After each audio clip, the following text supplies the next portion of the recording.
5 поколений защитников Отечества встретились в одном месте для того, чтобы поговорить о боевых действиях разного времени и уберечь наших потомков от войн.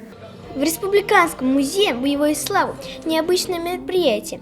5 поколений защитников Отечества встретились вместе, чтобы пообщаться на темы, которые никогда не перестанут быть актуальными. Мир во всем мире. Сюда даже пришли ветераны Великой Отечественной войны. Им почти 100 лет, но они все помнят, как вчера. Героям, павшим, подчеркиваю, и живым, салют! Яна, как тебе это мероприятие? Мне очень нравится. В этом году 75 лет Победы. И такие мероприятия очень важны на самом деле, потому что мы должны помнить о том, что была война, и о том, что сейчас мы живем с миром над головой, что у нас чистое небо.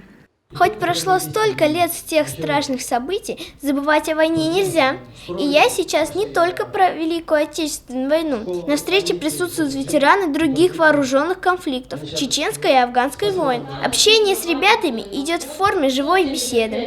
Раид, как ты считаешь, почему мы должны помнить про День защитника Отечества и 9 мая? Ну как должны? Мы обязаны помнить об этом, потому что это наши предки воевали за нас, прям, бились прям. Вот, и мы должны, сколько бы нам не было лет, мы должны помнить о них вечность. Что дают такие встречи с ветеранами? Они дают истории, которые мы не услышим никогда.